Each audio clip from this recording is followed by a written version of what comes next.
Majelis Hakim Pengadilan Negeri Andolo Konawe Selatan menolak eksepsi kuasa hukum Supriyani, guru honorer SDN 04 Baito yang dituduh menganiaya anak seorang polisi.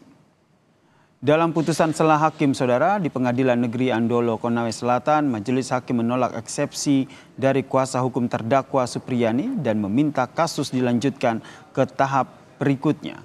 Hakim menilai bahwa surat dakwaan dari kasus dari Jaksa Penuntut Umum saudara Kejaksaan Negeri Konawe Selatan telah memenuhi uraian cermat dan lengkap.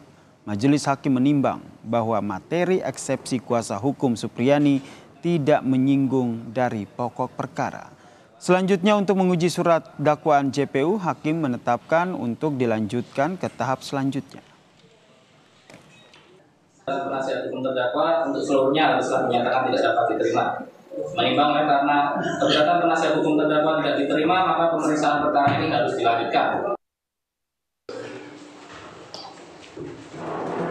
Usai menggelar sidang pembacaan putusan sela terkait eksepsi atau pembelaan terdakwa Guru Supriyani, Hakim Pengadilan Negeri Konawe Selatan kembali melanjutkan persidangan dengan materi sidang pemeriksaan saksi-saksi. Dari 8 saksi yang diajukan Jaksa Penuntut Umum, baru 3 orang yang menjalani proses persidangan. Ketiga saksi yang dihadirkan JPU adalah korban anak dan 2 saksi anak. Usai pemeriksaan saksi-saksi, Guru Supriyani membantah seluruh pernyataan saksi anak. Dari keterangan 3 siswa tadi? Semua keterangan dari saksi anak semua tidak benar. Tidak benarnya bagaimana? Tidak ada kejadian itu. Ada salah satu Bu yang sempat Ibu ingat yang sempat dijelaskan? Tadi bukan. Kuasa hukum Supriyani menambahkan ada ketidaksesuaian antara keterangan korban saat ia diberita acara pemeriksaan dan saat memberikan keterangan di ruang sidang. Ini termasuk keterangannya dalam BAP itu tidak sesuai dengan yang disampaikan di mana di persidangan tadi. Misalnya seperti masalah jam, di BAP DAPA mengatakan jam 10.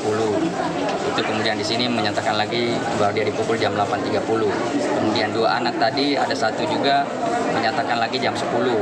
Kemudian yang satu saksi tadi yang terakhir juga mengatakan tidak tahu.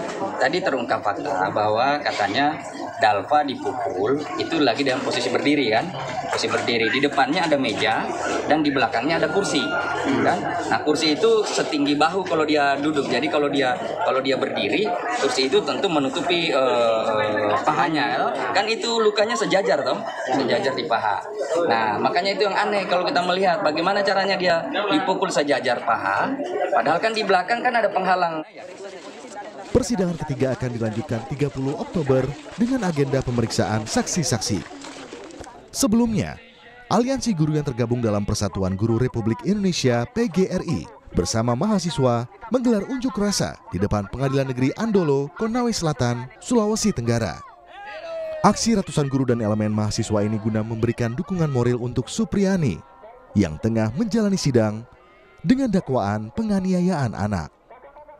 Tim Liputan Kompas TV.